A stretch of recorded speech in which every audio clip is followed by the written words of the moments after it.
We obviously were a different team the last 10 minutes or so. I mean, to hold Miami to 6 points on 2 3-point shots, one of which was a bank shot from the wing that I don't think was intended to be, and then the other one was their 5-man with 29 seconds to go or whatever when Aiden was recovering from a ball screen. I mean, to hold those guys to 6 points in 10 minutes, you know, our offense at times wasn't very good, to say the least, but we cured the turnover woes from first half to second half, which we needed to. We were much more aggressive on the offensive glass. I think that will all stem from Dwayne Sutton's effort, and then Malik joined in. It was good to see, but we got to have more than 2 offensive rebounds at halftime and a lot less than 8 turnovers at the half. But be that as it may, I thought our guys, defended pretty much the entire night. The whole team, 27% field goal percentage and 18% from the 3, and they shot an extraordinary amount of threes, and we knew that coming in. But see 23-point shots in the first half, and they only scored 20 points. We used our defense when our offense wasn't there.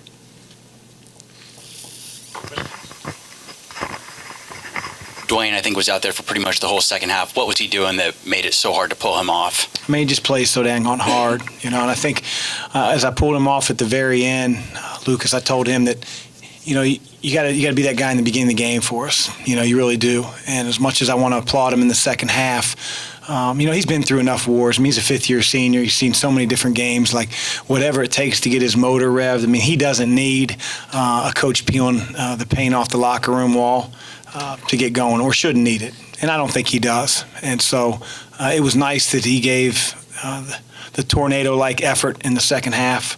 And he's not alone. But I need to see that to start the game and to play that way throughout the first half.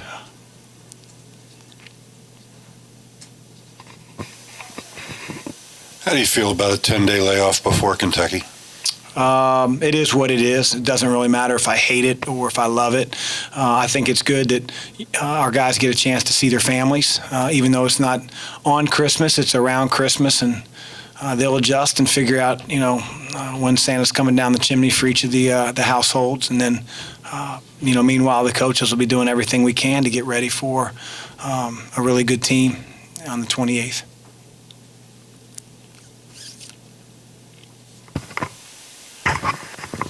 Jordan maybe needed a little bit of time to get going. What did you think of his shot selection in the first half and just in general, even in the second half? What did you think of it?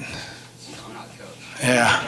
But you asked about it, so you obviously didn't like it. Yeah, I mean, he took a couple really poor ones.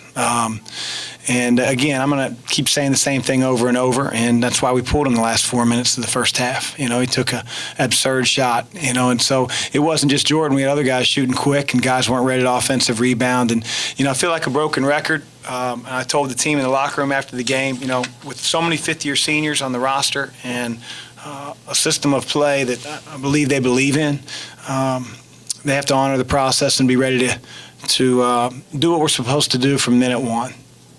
And so that's why we pulled him. And, again, he's one of the elite scorers in the country. He's being overplayed. He's being bumped, pushed, not in a referee should have called it type manner, but that's what happens when you get circled on the scouting report. And he has to let the game come to him. If we run a play for him, which we have, that doesn't mean that he shoots on that time. And he did the one time. That's why we pulled him out, and he knows that. He's a very coachable kid. He just gets too geeked up and has too much confidence at times. But, it was corrected in the second half. He hit some shots, but we moved the ball much better in the second half.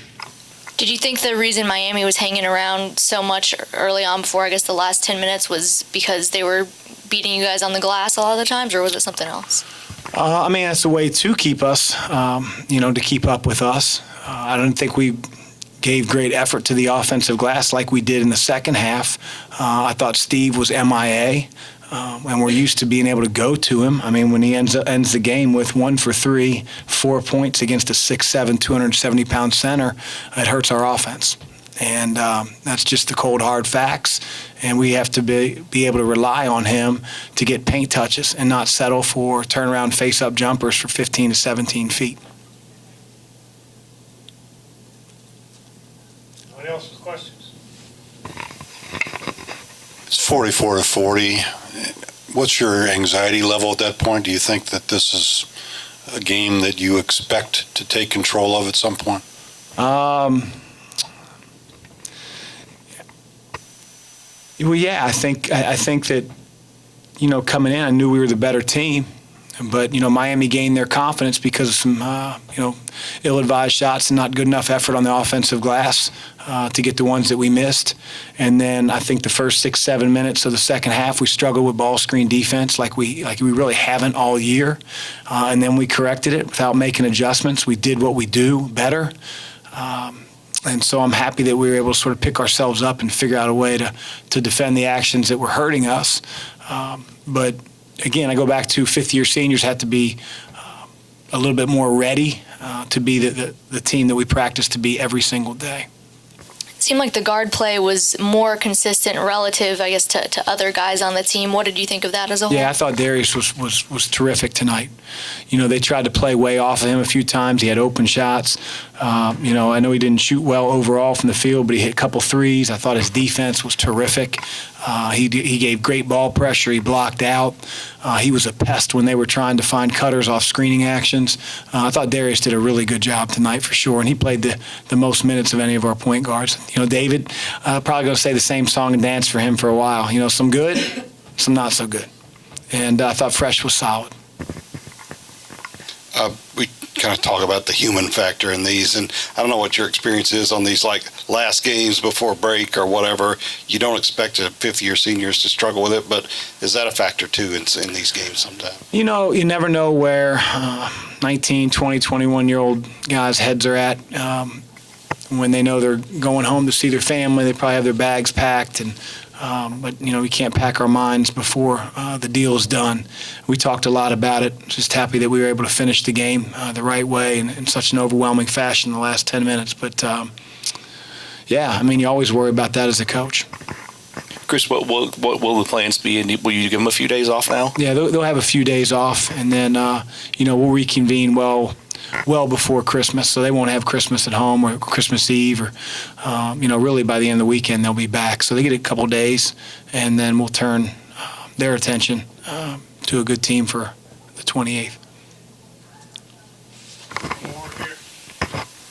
Chris, how do you coach killer instinct? Is that something that, from your experience, that your team just has? And you mentioned having the experienced guys who should come out playing from the beginning. Is that something where? Well, the other team gives scholarships too. I know that we're Louisville, but they're really incentivized when they walk into the Yum Center. They have an opportunity to play their asses off and play the number 3 team in the country, and every contested shot for a little while is going to go in. They're going to get all excited, but I think you saw in the last 10 minutes who our team can be.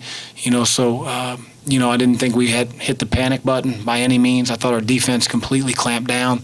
We had a season high of 10 kills, which 3 stops in a row is a kill. So I've been preaching to these guys all year long that there are going to be nights when our offense isn't clicking. When we're missing shots, when teams are really disciplined to block out, and you can't get second shots, and they don't turn the ball over because they're really trying to work the clock and get a good one. And it's nice to know that in those times you can really hang your hat on the defensive end. For us to get 10 kills in a game that, for 30 minutes they were right there with us, I think says a lot about our ability to get stops.